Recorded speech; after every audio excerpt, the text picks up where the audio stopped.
जल्दी से बैठ जाएं आप सभी लोग। आग्रह है, कोई भी खड़ा नहीं रहेगा। अगर आप पीछे क्रम से आ रहे हैं वहीं बैठ जाएं, वहीं से नमोस्तु कर लें। ये आगे जो लोग खड़े हैं बेजा भैया बैठें, बैठ जाएं, प्रवचन का समय हो गया। सभी विराजित हो जाएं। गुरु चरणों में नमन सहित आग्रह हम सभी को कृतार्थ करें। ओम नमः सिद्धेभ्यः, ओम नमः सिद्धेभ्यः, ओम नमः सिद्धेभ्यः। मंगलम भगवान वीरो, मंगलम गौतमो वने, मंगलम कुंद कुंदाद्यो जैन धर्मोस्तु मंगलम। सर्वमंगल मांगल्यम सर्वकल्याणकारकम प्रधानम सर्वधर्माणां जैनम जयतु शासनम। अहिंसा परमो धर्म की, महावीर भगवान की। प्रातः स्मरणी परम पूजाचार्य गुरुवर श्री विद्यासागर जी मुनि महाराज की जय।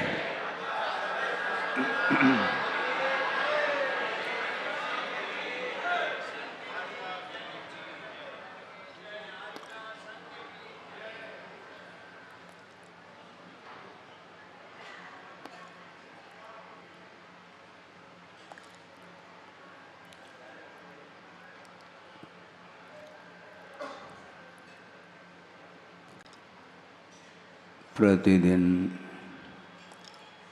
आपके सामने आगम के आधार से ही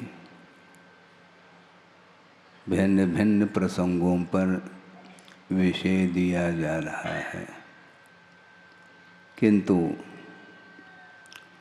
केंद्र में प्रयोजनभूत तत्व को लेकर के ही चर्चा की जाती है। गणेश प्रसाद जी वर्णी हुए हैं। उन्होंने एक बहुत अच्छी बात कही थी और उसको गुरुदेव ने भी आप लोगों के सामने समय समय पर रखा है। उन्होंने ये कहा था कि जानने के लिए 3 लोक हैं, जानने के लिए 3 लोक हैं और छोड़ने के लिए 3 चीज़ें। राग, द्वेष और मोह, ये छोड़ने योग्य वस्तु हैं और जानने के लिए पूरा पूरा विश्व ही सामने आता है।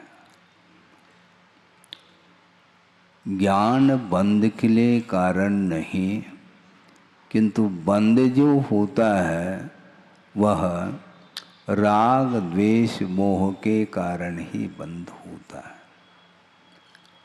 नहीं वत्रोद बंधो अध्यवसानेन बंधोति, इस प्रकार कुंद कुंद देव का कहना है।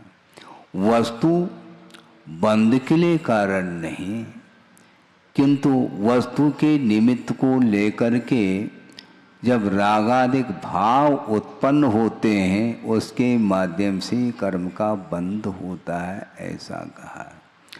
जिसका जैसा स्वरूप है उस स्वरूप को हम जानते हैं ज्ञान के माध्यम से, तो हमें किसी भी प्रकार से बंध नहीं हो सकता। और यदि वस्तु को जानने मात्र से यदि बंध होने लग जाए तो सबसे ज़्यादा बंध तो केवल भगवान के द्वारा होगा, क्योंकि केवल ज्ञान के माध्यम से विश्व को ही वो जान रहे हैं। और जानने मात्र से यदि बंद होने लग जाए तो सबसे ज़्यादा केवल भगवान ही बंद करने लग जाएंगे, ऐसा संभव नहीं। पदार्थ को जानने मात्र से नहीं, किंतु पदार्थ को एक निमित्त बना करके उसके प्रति हर्ष और विषाद का अथवा इष्टानिष्ट की परिकल्पना को लेकर के यदि हम जानते हैं तो निश्चित रूप से हम बंध से बच नहीं पाएंगे। आपने पंक्ति पढ़ी होगी, हिंदी में ही है। वह कहाँ की पंक्ति है आप जानो, वह पंक्ति आपके सामने रख रहा हूँ। सकल गेय ज्ञायक, शुरू हो गए आप, उसके पहले नहीं बोल रहे थे, आप बहुत शांत बैठे थे, ऐसा लग रहा था कि आप गुप्ती में लीन हैं। एक चरण का उच्चारण होते ही आप पूरा का पूरा वह श्लोक आपको याद आता है। इसी को बोलते हैं बीज बुद्धि। सकल ज्ञेय ज्ञायक तदपि निजानंद रसलीन, सो जिनेन्द्र जयवंत नित अरि रज रहस विहीन कहा। समस्त पदार्थों को जानते हैं इसलिए वो ज्ञाता है, समस्त पदार्थों को देखते हैं इसलिए दृष्टा भी हैं, किंतु समस्त पदार्थों को जानते हुए भी उन पदार्थों के निमित्त को लेकर के उन्हें कोई आनंद नहीं आ रहा है। यदि आ रहा है तो निजानंद रसलीन, अपने आत्म तत्व में लीन हुए हैं, इसलिए उन्हें आनंद का अनुभव हो रहा है। पर वस्तु को लेकर के आनंद का अनुभव जो होता है उसके माध्यम से वह बंद होता है, ऐसा कहा जा रहा है। आपको किस में आनंद आता है बोलो? है? अपनी बात यदि मान लो हो रही है तो आनंद का अनुभव होता है। आपका कोई व्यक्ति समर्थक है तो आप आनंद का अनुभव करते हैं, और समर्थन यदि नहीं करता है तो वह विरोध पक्ष है, ऐसा आपके मन में भाव आ जाता है। कौन पक्ष है कौन विपक्ष है, सोचने की बात है। धर्म का जो पक्ष लेता है वही व्यक्ति कल्याण कर सकता है। बाकी बहुत सारे पक्ष विपक्ष संसार में भरे पड़े हैं। 363 मतों का उद्भव हुआ है, और उन मतों से कोई प्रयोजन सिद्ध नहीं होता। अपने अपने वो अभिमत को लिए हुए संसारी प्राणी खड़ा है, किंतु अपने अपने अभिमत अलग वस्तु। भगवान का क्या अभिमत है उस ओर ध्यान देने की आवश्यकता है। श्रुत का वस्तुतः कोई पार नहीं है। और दूसरी बात है, काल बहुत थोड़ा है? सागरोपम आयु है क्या? नहीं, बहुत थोड़ा सा काल है। और उसमें भी मान लो जीवन व्यतीत करते करते कोई 70-75 तक छू गए हैं मान लो, तो उनका जीवन कितना है? मोटा मोटा समझ लो, मान लो किसी की 80 साल की उम्र है और 75 साल जीवन में से निकल गए, अब शेष क्या बचा? 5 साल। ध्यान रखो, 5 साल में भी 2.5 साल रात के हैं और 2.5 साल दिन के हैं भाई साहब। कैलकुलेशन आप गणित लगाइएगा। और दूसरी बात यह है कि जो शेष जीवन है उसको भी हम अच्छे तरीके से व्यतीत कर लें, ये भी कोई अनिवार्य नहीं है, और बीच में भी वह मरण आ सकता है। किसी भी निमित्त को लेकर के अवसान हो सकता है। इसलिए सोचना क्या है, हमें अपने अपने अभिमत को छोड़ करके भगवान के सामने निश्चिंत हो करके आप भगवान की आराधना करोगे तो भगवान भी शायद प्रसन्न हो सकते हैं। भगवान को प्रसन्न करना हम चाहते हैं, किंतु भगवान से हम कहाँ तक प्रसन्न हैं ये सोचने की बात है। भगवान को प्रसन्न करने में लगे हैं, भगवान को मनाने में लगे हैं। भजन भी बोलते हैं आप, हैं? बड़े बाबा को मनाने आया हूँ। हमने सोचा कि बड़े बाबा की बात को तो मानो, उनको मनाने के लिए तुम आए हो। आप क्या कहना चाहते हैं महाराज? भक्त की भावना ऐसी होती है। भगवान को क्या मनाओगे तुम? भगवान की बात को हमने अनंत काल से माना नहीं। यदि मानने के लिए बैठे हैं तो निश्चित रूप से भगवान भी प्रसन्न हो सकते हैं। बहुत कठिन काम है ये।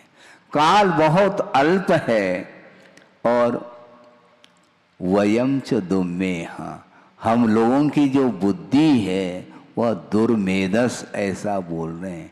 यूयम ऐसा नहीं कहा, वयम हम लोगों की, तुम लोगों की ऐसा नहीं कह रहे हैं आचार्य। हम लोगों की बुद्धि वह विपरीत है और काल थोड़ा है और श्रुत का अंत नहीं है। कहाँ तक तत्व चर्चा करें? तत्व तो सात ही हैं और चर्चा करने के लिए बैठ जाए तो अनंत काल भी व्यतीत हो सकता है। लेकिन प्रयोजनभूत जो तत्व है वह महत्वपूर्ण है।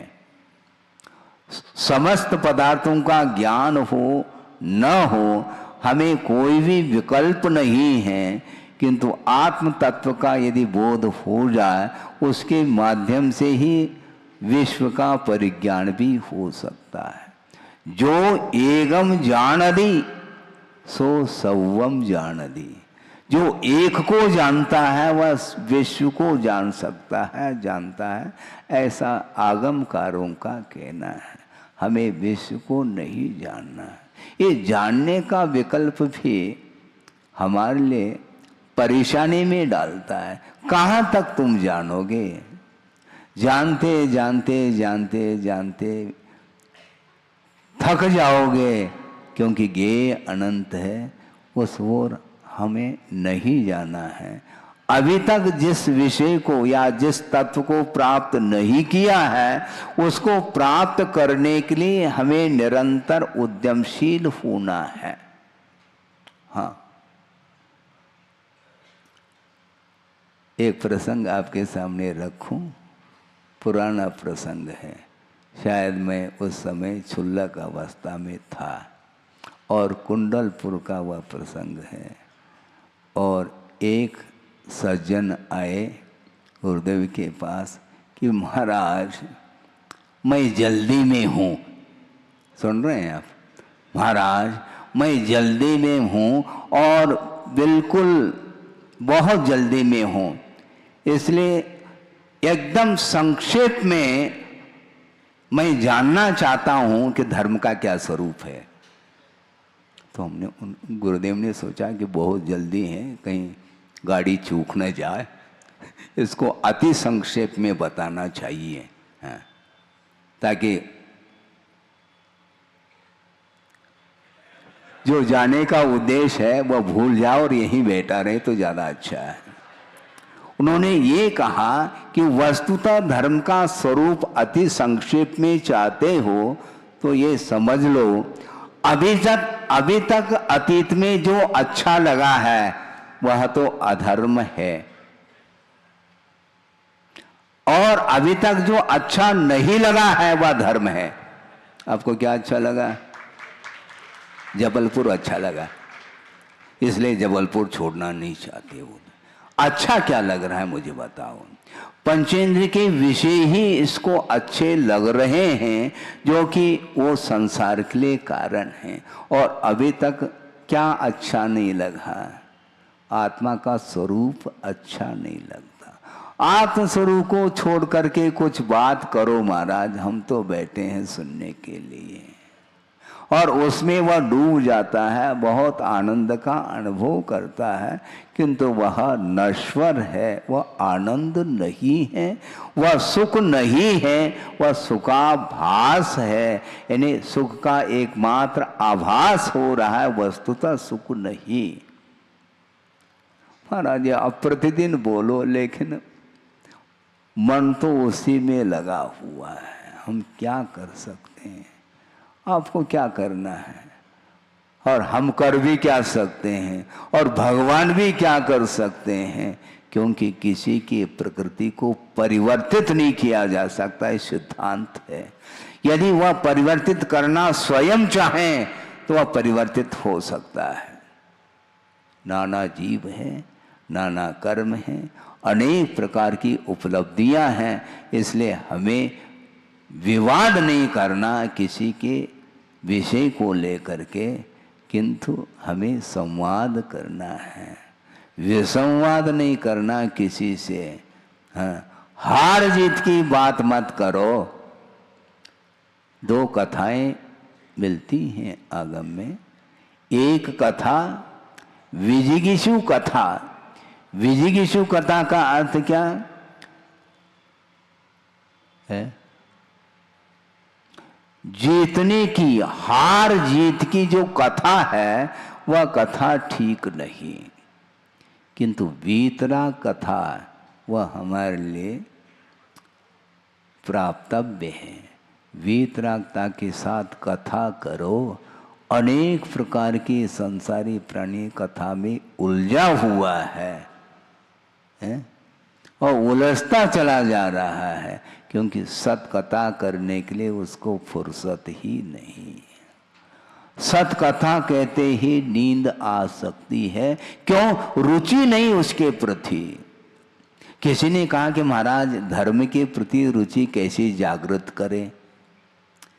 विषयों के प्रति जो रुचि है उसको कम कर लो। आप आज से संकल्प ले लो, जैसे आप कह रहे थे ना, एक एक शिला का संकल्प ले लो, तो उसी प्रकार हमारा आप लोगों के लिए कहना है, विषयों के प्रति रुचि कम होती चली जाए तो एक एक शिला नहीं, यहाँ ढेर सारी शिलाएं एकत्रित हो सकती है। विषयों के प्रति जो लगाव है, जो आसक्ति है, उसको कम किए बिना धार्मिक क्षेत्र में रुचि जागृत नहीं हो सकती है। बार बार पुरुषार्थ करने के उपरांत भी वह उधर ही जाता है। हाँ, उधर ही जाता है। यहाँ पर ही का प्रयोग कर रहे हैं, और इधर आने में बहुत कठिनाई का अनुभव होता है। अनायास पतन हो सकता है, किंतु अनायास उत्थान नहीं हो सकता, ये ध्यान रखो। उत्थान करने के लिए बहुत पुरुषार्थ की आवश्यकता है, और समीचीन पुरुषार्थ की आवश्यकता है। मात्र पुरुषार्थ अपेक्षित नहीं है। किस दिशा की ओर आप पुरुषार्थ कर रहे हैं, इसको भी ध्यान देने की आवश्यकता है? प्रवचन समाप्त होने के बाद आपकी जो गाड़ी है वह किस ओर मुख है उनका? घर की ओर मुख है। इसका अर्थ स्पष्ट है कि पहले से ही रिटर्न टिकट आपके पास है, वहाँ से आने का भी टिकट है और जाने का भी रिजर्व कर चुके हैं। बस जैसे ही जिनवानी हुई, बस अपने अपने स्थान को चले जाएंगे। कहाँ जाना? अपने अपने स्थान। जहाँ से आया है वही जाता है। बार बार जो ना यह परिभ्रमण उसका टूटता नहीं है, क्योंकि रुचि उसी ओर है। महाराज भूयात पुनर्दर्शनम, ऐसे कई लोग कहते हैं। भले उसका अर्थ क्या है समझ में आए, वह कैसा बना है ये उसको कोई ज्ञात नहीं है, किंतु बोलता जरूर है भूयात पुनर्दर्शनम। हम कहते हैं भैया जल्दी जाओ तभी तो भूयात होगा पुनर्दर्शन, और यदि तुम नहीं जाओगे तो निरंतर दर्शन करने के लिए अवसर है। भेज कौन रहा है तुम्हें? भूयात पुनर्दर्शन। जाने का तुम्हें विकल्प सता रहा है, तो जाने के उपरांत फिर आने का विकल्प होगा। ये आना जाना मिट जाए मेरा, यह बंद काटने आया हूँ। यह है जो आप प्रतिदिन पंक्ति बोल रहे हैं, बोलते चले जाओ, किंतु आना जाना मिटेगा नहीं। वो मैं बंद काटने आया हूं। जा क्यों रहे हो फिर? वहां जाने से क्या बंद कटेगा क्या? बंद काटने के लिए आए हैं तो प्रभु के चरणों में आए हैं, और प्रभु भेज नहीं रहे तुम्हें, फिर भी आप स्वयं जा रहे हैं। और भूयात् पुनर्दर्शनम ये बोलता है। ये औपचारिकता जैसा हमें महसूस होता, लेकिन है ठीक है, कोई बाधा नहीं। कम से कम ये पंक्ति याद रहे तो बार बार आता तो रहे, कम से कम। बहुत कठिन है, आना जाना लगा हुआ है, ऐसा गुरुदेव ने एक विद्वान के सामने कहा था। इसमें बहुत रहस्य छुपा है, इसमें सूत्र छुपा है। हाँ, आना जाना लगा हुआ है। आना यानी उत्पाद, जाना यानी व्यय, लगा हुआ यानी ध्रुवत्व का प्रतीक है, और है का अर्थ सत्व माना जाता है। उत्पाद व्यय द्रव्य युक्तम सत सद्रव्य से लक्षणम, ऐसा कहा। द्रव्य का लक्षण क्या है? जो अविनश्वर होता है वही द्रव्य का स्वरूप माना जाता है। स्वरूप में और लक्षण में थोड़ा सा हमें अंतर समझना है। हाँ, जीव का लक्षण क्या है? उपयोग लक्षणम कहा, किंतु जीव का स्वरूप नहीं है वो। जीव का स्वरूप क्या महाराज? अरसम रूपम गंधम अवतम चेतना गुणम सद्धम जान अलिंग गहनम जीवम अनिद्यट संठानम। यह जीव का स्वरूप माना जाता। स्वरूप की ओर दृष्टि जाती है तो सिद्ध परमेष्टि सामने आते हैं, और मात्र उपयोग की ओर यदि ध्यान जाता है तो चाहे वह संसारी जीव हो चाहे मुक्त जीव हो, सारे जीव वहाँ पर देखने में आएंगे, किंतु उपयोग मात्र से स्वरूप का परिज्ञान नहीं होता। जानना, देखना, संवेदन करना, यह प्रत्येक जीव का यह लक्षण है, किंतु लक्षण होते हुए भी स्वरूप की उपलब्धि के लिए हमें ज्ञान को प्राप्त करना है। स्वरूप की उपलब्धि के लिए ज्ञान को प्राप्त करना है, बहुत कठिन होता है। धीरे धीरे आ रहा हूँ, धीरे धीरे भी समय खिसक रहा है, और आपको भी खिसकना है, सभा के बाहर जाना है, तो धीरे धीरे आ रहा हूँ। मैं वह प्रसंग आपके सामने रख रहा हूँ जो गुरुदेव के मुख से उस प्रसंग को कई बार हमने सुना है, इसलिए आपके सामने रख रहा हूँ। वह कहाँ पर आया है ये अलग विषय है, किंतु उन्होंने प्रसंग को रखा है, क्योंकि आपके सामने वह श्लोक तो रख दिया है। अंतो नत्य सुधीनम कालो थो वयम च दुमेहा तन अवर सिख यवम जम जर मरणम खयम कुनये। उतना ही सीख लेना चाहिए जिसके माध्यम से जन्म जरा मृत्यु का क्षय हो। आप भी सीख देते हैं महाराज के लिए। अरे महाराज के लिए भी सीख, हाँ बिल्कुल, चौके में सीख चाहिए हमारे। दांतों में कुछ कण अटक जाता है तो उसके लिए क्या बोलते हैं? सीख ही बोलते हैं। थोड़ा सा अंतर को लेकर के हैं, लेकिन बात तो वही है। उतना ही सीख लेना चाहिए जिसके माध्यम से जन्म जरा मरण का क्षय होना चाहिए, ये उद्देश्य है। स्वाध्याय के पीछे भी इतना ही उद्देश्य है, इतना ही प्रयोजन है, और प्रयोजन भूत तत्व से हम वंचित रहे हैं, और निरंतर हम स्वाध्याय करते चले जाते। आचार्य भद्रभाव की कथा उन्होंने सुनाया था गुरुदेव ने कि श्रुत केवली, अंतिम श्रुत केवली भद्रभाव हुई, और जिनका संग सुनते हैं 24,000 मुनि महाराजों का संग था। हैं, और उसमें से 12,000 मुनि महाराज अपने पद से च्युत हो गए।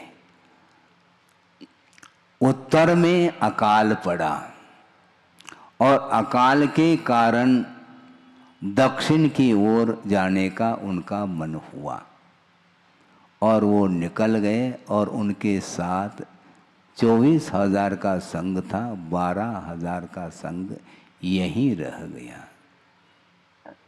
सोचो, विचार करो, हैं?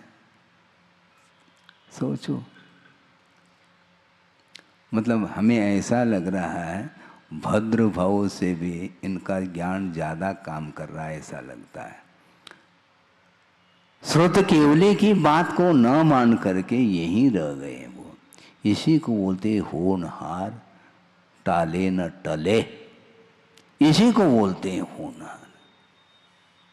अपना दिमाग लगा रहा है, अरे श्रुत केवली जा रहे हैं तो अपने को बिल्कुल कोई विकल्प करना ही नहीं चाहिए, जाना चाहिए, लेकिन नहीं, होनहार नहीं टल सकता।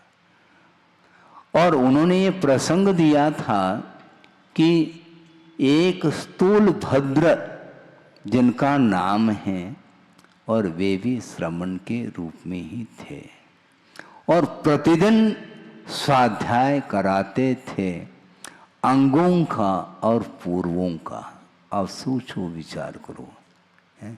कोई जैन सिद्धांत प्रवेशिका का स्वाध्याय नहीं करा रहे वो, अंगों का ज्ञान दिया जा रहा है और प्रतिदिन यह क्रम चल रहा है स्वाध्याय का, और उसके माध्यम से स्थूलभद्र जी का ज्ञान निरंतर बढ़ रहा है। और आप सोचो, विचार करो कि मिथ्यात्व के उदय में भी 11 अंग और 9 पूर्व तक का ज्ञान हो सकता है क्षयोक्षम। इसके बाद भी सम्यक दर्शन का कोई पतियारा नहीं।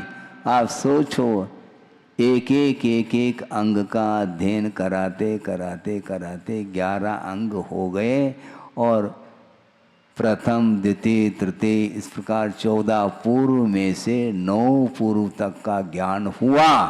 अब 10वें पूर्व में वो फेल हो जाते हैं। कैसे फेल होते हैं हम बता रहे हैं। 10वें पूर्व का नाम है विद्यानुप्रवाद नाम का पूर्व माना जाता है, जिसमें जिसके अध्ययन से विद्याएं प्राप्त होती हैं। 700 बड़ी विद्या और 1400 500, हाँ, 700 बड़ी विद्या और 500 छोटी विद्या। इस प्रकार 1200 विद्याएं एक साथ प्रकट होती है। उस समय मुंह में पानी आता है। मतलब मुंह में पानी का आने का अर्थ क्या, आप नहीं जानते हैं क्या? मुंह में पानी का अर्थ है कि अब तो बस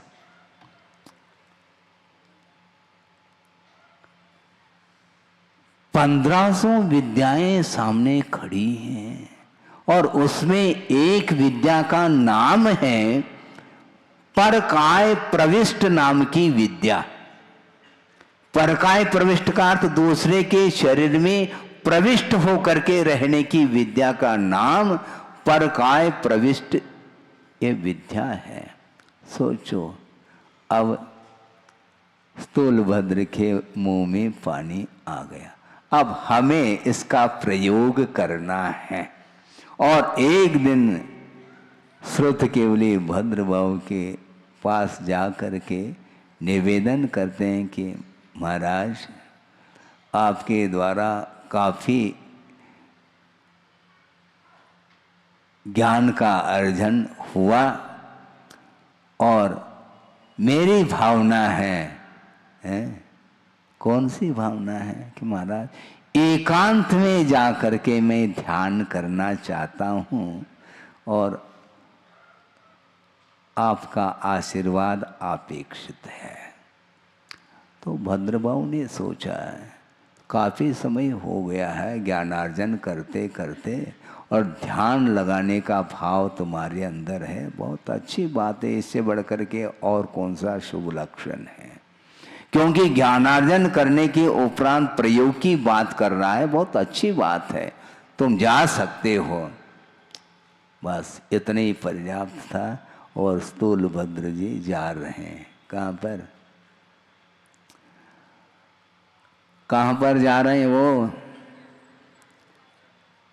सुदूर जंगल में गए हैं। वहाँ पर ऊंचे ऊंचे पहाड़ पर्वत हैं और उन पर्वतों की गुफा में रह करके उनको ध्यान करना है। लेकिन ये ध्यान रखो उद्देश्य क्या है वह समझ में आ जाएगा, अभी आपके सामने आ जाएगा। वस्तुतः ध्यान का आनंद नहीं आ रहा है उनको, पर काय प्रविष्ट नाम की जो विद्या है उसका मैं प्रयोग करके आनंद लियूं, ये मन में विचार चल रहा है। और गुफा के भीतर कदम रखा है और वहाँ पर एक भयंकर रूप को धारण किया हुआ है, व्याघ्र बैठा है, सिंह बैठा है, बस इतने ही पर्याप्त था। और उस सिंह के शरीर में प्रविष्ट होकर के वह बैठ गया। ज्ञान का आनंद नहीं आ रहा है, उस ज्ञान का इस ढंग से प्रयोग करके वह आनंद का अनुभव कर रहा है। यदि वस्तुतः मोक्ष मार्ग संबंधी यदि ध्यान कर लेता तो केवल ज्ञानी हो जाता, लेकिन वह दुर्लभ वस्तु है, प्रत्येक के लिए सुलभ थोड़ी वो। और बात ये हुई कालांतर में स्थूलभद्र जिन्होंने श्रवण पद को अंगीकार किया था, दूर दूर तक उनका नाम, उनकी ख्याति फैली हुई थी। और परिवार के लोगों ने सोचा कि हमारे परिवार का सदस्य मुनि बना है, उनके दर्शन के लिए जाना है। पूरा परिवार आ रहा है दर्शन के लिए। और उन्होंने सुन रखा था कि श्रुत केवली भद्रबाहु के संग में वो रहते हैं और साधना में रत रहते हैं, ऐसा हमने सुना है। बहुत दिन हो गए, कम से कम एक बार दर्शन तो कर लें। और दर्शन करने के निमित्त को लेकर के पूरा परिवार आ गया और भद्रबाहु के सामने वंदना करके नमस्तु करके निवेदन किया कि महाराज आपका विशाल संघ है और हमने सुना है कि हमारा परिवार का सदस्य जिन्होंने मुनि पद को अंगीकार किया है और उनका नाम भी हम जानते हैं, जिसका नाम स्थूलभद्र है, वो कहाँ पर है महाराज? वो यहाँ पर नहीं है, फिर कहाँ पर पहुँच गए? नहीं, आज ही निकले हैं, वो ध्यान करने के लिए गुफा में पहुँचे हैं। इसलिए महाराज हम सब लोग दर्शन करना चाहते हैं और आपकी आज्ञा हो। कोई बाधा नहीं, आप दर्शन कर लेना, किंतु वहाँ पर डिस्टर्ब नहीं करना। बस पूरा परिवार जा रहा है और गुफा के पास गया है पूरा परिवार और भीतर झांक करके देखा, बस वहाँ से सारे लोग भाग गए। एक क्षण के लिए और वहीं पर रहते तो सबका हार्ट फेल ही हो जाता है। उस प्रकार दृश्य को देख करके और वापिस आ करके भद्रबाहु के सामने रखा कि महाराज वहाँ पर कोई स्थूलभद्र दिखे नहीं, कहाँ गए वो? तो वहीं गए। नहीं महाराज वहाँ पर वो मिले नहीं, किंतु वहाँ पर एक बहुत भयंकर रूप को लिया हुआ हमने एक दृश्य देखा। एक व्याघ्र था, सिंह था, इसलिए एक सेकंड भी वहाँ पर हम टिक नहीं पाए और आ गए। तो भद्रबाहु महाराज ने सोच लिया, हाँ कबाड़ा हो गया। 11 अंग 9 पूर्व का ज्ञान हासिल करने के बाद भी 10वें पूर्व में फेल हो चुका है वह भद्रबाहु, अपने स्थूल भद्र समझ लिया अब यह इसको ज्ञान नहीं दिया जा सकता, यह पात्रता इसके अंदर नहीं है। और जो ही पुनः दूसरे दिन स्थूलभद्र आता है, महाराज हम कल ध्यान करने के लिए गए थे, अब आगे का ज्ञान हम और जो शेष रह गया है उसको भी हम अध्ययन करना चाहते हैं। तो भद्रबाहु श्रुतकेवली ने कहा बिस्तर बांधो, जाओ, तुम्हारी पात्रता नहीं, पर्याप्त ज्ञान हो चुका है, अब आगे की कोई आवश्यकता नहीं है। क्योंकि वयम च दुम्मेह, तुम्हारी मति विपरीत है, इसलिए पात्रता तुम्हारे अंदर नहीं है, इसलिए ज्ञान किसको दिया जाए। 11 अंग 9 पूर्व तक ज्ञान होने के उपरांत भी सम्यक दर्शन से वंचित है, उसको हम ज्ञान क्यों दें? ज्ञान की उपयोगिता क्या है? क्योंकि अनुग्रहार्थम कहा है। ये केवल आहार के प्रसंग में सूत्र नहीं आता है। अनुग्रहार्थम स्वस्याति सर्गो दानम, दान का अर्थ आहार दान, मात्र आहार दान नहीं, ज्ञान दान भी दान के अंतर्गत आता है। इसलिए विधि द्रव्य दात्री पात्र विशेषा तद विशेष दान की विशेषता आती है। आपने बीज का वपन किया है, किंतु कहां पर किया है? पाषाण खंड पर किया तुमने, तो वह अंकुरित होगा क्या? बीज नहीं हो सकता। इसलिए जिसके अंदर योग्यता नहीं उसको देना कोई भी महत्व नहीं रखता, कोई प्रयोजन नहीं। उस ज्ञान की क्या उपयोगिता? ज्ञान के थोड़ा सा भी ज्ञान हो, किंतु सम्यक ज्ञान होना चाहिए। ये कल भी हमने बात मध्याह्न में रखी थी। अल्प ज्ञान हो, हमें कोई भी विकल्प नहीं है, क्योंकि उस ज्ञान के माध्यम से ही केवल ज्ञान रूपी ज्योति जलेगी। ये ध्यान रखो, केवल ज्ञान को प्राप्त करना है तो हमें सम्यक ज्ञान की आवश्यकता है। इसलिए जो व्यक्ति मात्र अपने स्वरूप को प्राप्त करने के लिए अध्ययन करता है, तो उसके अध्ययन करने की सार्थकता सिद्ध होती है। इसलिए तन नवरि सिख यवम जम जर मरणम खयम कुनई, उतना ही सीखो जिसके माध्यम से जन्म जरा मृत्यु का क्षय हो। है? क्या बोलते हैं आप लोग? जन्म जरा मृत्यु विनाशनाय जलम, क्षुधा रोग निवारणाय नैवेद्यम, किंतु भीतर नहीं चढ़ाओ। भीतर नैवेद्य नहीं चढ़ाना। क्षुधा रोग निवारणाय, फिर क्षुधा लगती है तो चाव से नहीं खाना चाहिए तुम्हें, क्योंकि तुमने ही नैवेद्य चढ़ाया है, क्षुधा रोग के विनाश के लिए चढ़ाया है। तो मान लो भूख लगती भी है तो उसको चाव से नहीं खाना चाहिए।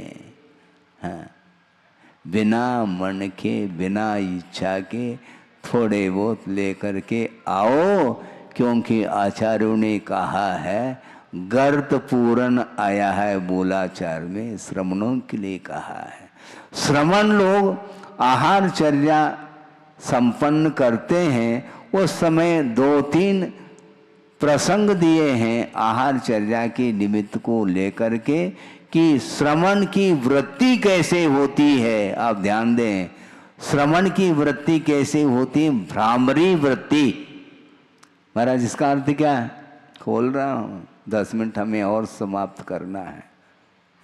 भ्रामरी वृत्ति का अर्थ है भ्रमर जो है वह फूल के ऊपर बैठ जाता है, किंतु वह फूल इतना कोमल है और भ्रमर के पास इतनी शक्ति है, वह लकड़ी में भी छेद करने की क्षमता उसके अंदर है। इसके उपरांत भी उस फूल के ऊपर बैठ करके वह पराग को चूसता है, फूल के लिए कोई धक्का नहीं लगाता। उसी प्रकार श्रवण आपके घर में आते हैं, किंतु श्रवण की वृत्ति कैसी होती है? भ्रामरी वृत्ति होनी चाहिए। मान लो पहले ग्रास में अंतराय हो गया है और चेहरे पर सल पड़ गए, झुर्रियाँ पड़ गई और आवेश में आने लग गया। मान लो तुम इतना भी नहीं जानते हो, पहले ग्रास में तुमने बाल दे दिया, बाल दिया नहीं, बाल आया है, लेकिन वो दिमाग काम नहीं करता, दिमाग काम नहीं करता। वह दाता के ऊपर मान लो बरस जाए बिना बादल के, है? नहीं बरसना चाहिए। अरे ये कर्म का योग है। मान लो वो भावुक होता है तो उस समय उसको संबोधित करना चाहिए और करते हैं। कर्म के योग में अंतराय आता है, इतना विकल्प करने की कोई आवश्यकता नहीं। महाराज विकल्प तो होता है, हाँ ऐसे भी विकल्प करने वाले कर सकते हैं कि महाराज जब तक दोबारा आहार नहीं होगा तो हमारा मीठे का त्याग, इस प्रकार त्याग नहीं करते हैं, नहीं तो हम बंध जाएंगे, ऐसा संभव है नहीं। और कहाँ तक इस प्रकार तुम संकल्प करोगे?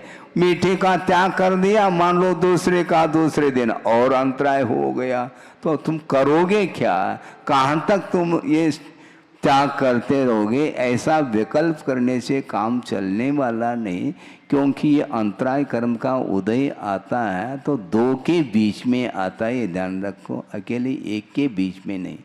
पात्र का भी लाभांतराय का उदय है और दाता का दानांतराय का उदय आता है। ये अंतराय कर्म का उदय होता है, इसलिए किसी भी प्रकार से श्रवण के भीतर भावों में कलुषता नहीं आती। इसको बोलते हैं भ्रामरी वृत्ति। गोचरी वृत्ति का अर्थ क्या है?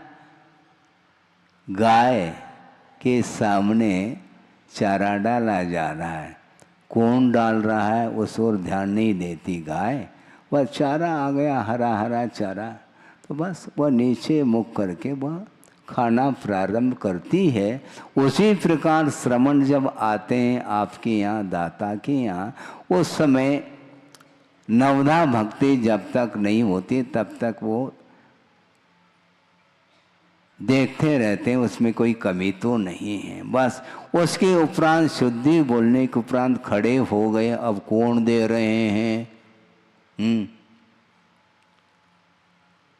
नहीं, शुद्धि बोल दी उन्होंने और नीचे कर पात्र की ओर ही उनका ध्यान रहता है, आपकी थाली की ओर उनका ध्यान नहीं जाता और नहीं जाना चाहिए। इसी को गोचरी वृत्ति बोलते हैं। और गर्त पूरण का अर्थ आप जानते हैं, गड्ढा को भरा जाता है। मान लो फाउंडेशन है उसको भरना है, तो भरना है तो दर्शनी पत्थर की आवश्यकता है क्या? कार्विंग वाला नहीं, उसकी कोई आवश्यकता नहीं। अनगढ़ पत्थरों के माध्यम से उस नींव को भरा जाता है। उसी प्रकार यह भी एक गर्त अर्थात एक गड्ढा है, इसको भरना है हमें। क्योंकि आचार्यों ने ये कहा है पेट के ऊपर विजय प्राप्त नहीं करना, किंतु इंद्रिय के ऊपर विजय प्राप्त करना है। जो रसनेन्द्रिय है उसके ऊपर विजय प्राप्त करना है। बाकी आगम के अनुरूप जितना मिलता है उतना लेकर के आओ, इसको बोलते हैं गर्त पूरन। इस प्रकार वो उनकी चर्या होती है। इसलिए क्षुधा रोग निवारणाय, क्षुधा रोग की निवारण करने के लिए ही आपके घर तक श्रमण लोग आते हैं। इसलिए वो चाव से नहीं लेना चाहेंगे। चाव से तो भगवान की भक्ति करेंगे, चाव भक्ति से, और क्या क्या बोलते हैं, भाव भक्ति से, चाव शक्ति से। हाँ है, बिल्कुल ओंगन है। तो ये वृत्ति रहती है, सोचो विचार करो। इसलिए वस्तुतः ये थोड़ा सा जीवन बचा हुआ है, उसको धर्म ध्यान करने में ही उस समय को निकाल करके धर्म ध्यान के साथ ही व्यतीत करना है। क्योंकि उद्देश्य क्या होना चाहिए? जन्म जरा और मृत्यु का क्षय करना है, और कुछ भी नहीं करना। किसको? श्रमण के लिए ये कहा जा रहा है। और श्रमण नहीं बन सको आप लोग, कोई बाधा नहीं है। आचार्य महाराज ने शायद मूक माटी में कहा है, संयत बन सको या न बन सको, किंतु श्रावक संतोषी अवश्य बनता है, और बनना चाहिए। बिल्कुल पक्की बात है। संतोष गुण होता है, संतोष है, संतोष रखना चाहिए। और श्रावक का एक गुण माना जाता, 7 गुणों में एक गुण है, उसमें अहम अग्रे ऐसा नहीं, संतोष धारण करो, विकल्प नहीं करते। विकल्प करेंगे तो निश्चित रूप से वह पुनः अंतराय कर्म का बंध होगा। कोई विकल्प नहीं, सानंद आहार हो जाए, किसी भी चौके में हो। ये बात अलग है कि हमारे यहाँ भी हो, ये भावी रहता है, रहना चाहिए। लेकिन हमारे यहाँ ही हो ये ठीक नहीं, कहीं भी हो ये भाव रखिएगा। इसी का नाम संतोष गुण माना जाता है। इस प्रकार गुरुदेव ने ये प्रसंग रखा था कि पर्याप्त मात्रा में ज्ञान होने के उपरांत भी वह ज्ञान का दुरुपयोग करने के लिए खड़ा हो जाता है, और इसी का नाम प्रज्ञापराध माना गया। हाँ, प्रज्ञा अर्थात ज्ञान, ज्ञान के द्वारा ही अपराध करता चला जा रहा है। इसलिए ज्ञान के माध्यम से संसार का विच्छेद हो सकता है। यदि सम्यक ज्ञान है तो संसार के निर्मूलन के लिए वह कारण बन सकता है, नहीं है तो पुनः संसार की वृद्धि के लिए कारण बनता है। इसलिए अपने लिए कुछ भी नहीं करना, सच्चे देव गुरु शास्त्र के प्रति आस्था रखते हुए समर्पण भाव के साथ प्रभु की और गुरु की आराधना करते चलो। निश्चित रूप से आपकी जो इच्छा है उसकी पूर्ति निश्चित रूप से होगी, क्योंकि यह विश्वास का विषय है। इसलिए विश्वास के साथ चलिएगा। हाँ, क्योंकि समय बहुत अल्प है, ऐसा कहा है, कालो थोवो, काल थोड़ा है। महाराज कहीं बाहर जा रहे हैं क्या आप जबलपुर छोड़ करके? आपको विकल्प हो सकता है, उसकी बात नहीं कर रहा हूं, किंतु ये ध्यान रखो, मान लो चातुर्मास हो भी जाए तो चातुर्मास का निष्ठापन हो जाता है, ये ध्यान रखना है। चातुर्मास की स्थापना भी होती है तो निष्ठापन का भी समय आता है, रुकने वाला नहीं। ये नहीं समझना कि चातुर्मास का काल व्यतीत हुआ लेकिन जीवन में से भी 4 में से निकल गए 4 महीने, ये ध्यान रखो। ऐसा थोड़ी कि चातुर्मास निकल गया और हमारी उम्र जितनी है उतनी ही है, ऐसा थोड़ी होता है। निरंतर वह परिणमन चल रहा है।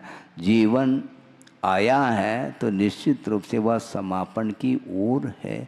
दीपक आपने जलाया है किंतु दीपक जल नहीं रहा, निरंतर वह बुझने की ओर है।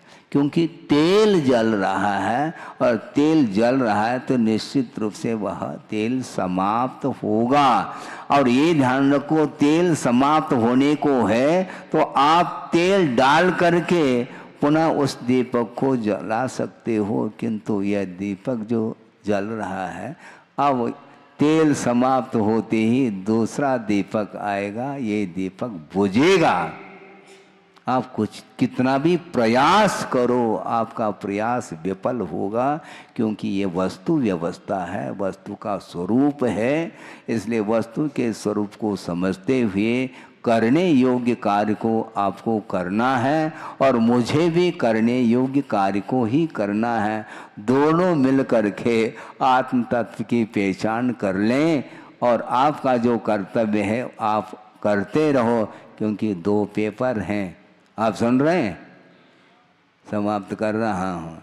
2 पेपर गुरुदेव ने दिए, एक आप लोगों के लिए, एक हमारे लिए, यानी संघ के लिए। और दोनों पेपर को वही जांचेंगे, ये ध्यान रखो। कौन कितना अंक लेता है देखना है। कंपटीशन आप लेते हैं कि हम लेते हैं, आपको भी उतना ही अंक लेना है, ये ध्यान रखो। गुरुदेव का आशीर्वाद है, आप सबको पास होना है, लेकिन सोते रहेंगे तो पास नहीं होंगे और पासिंग मार्क से हम संतुष्ट नहीं होंगे। आप सभी मेरिट में आ जाए, प्रभु से प्रार्थना करता हूं। लेकिन किसमें? आपके लिए जो पेपर दिया है उसमें क्या दिया है? जिनालय बनाना है, जिनालय बनाना है। और जो वृद्ध होने को हैं या हो चुके हैं वो भी दर्शन कर सकें, इसलिए अति शीघ्र इस कार्य को संपन्न करना है। और जितना आप शीघ्र करोगे उतना ही मैं भी शीघ्र दर्शन कर सकूंगा। बिल्कुल हम प्रतीक्षा में हैं, जल्दी से जल्दी जिनालय बनकर के तैयार हो जाए और उसमें प्रभु जन्मबिंब स्थापित हो जाए, तो कम से कम एक बार भी हम दर्शन कर लें तो हमें संतुष्टि है।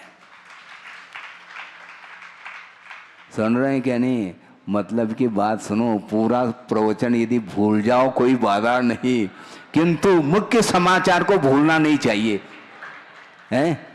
समाचार आप लोग सुनते हैं, उसके बाद में लास्ट में मुख्य समाचार के साथ ही बुलेटिन समाप्त होता है।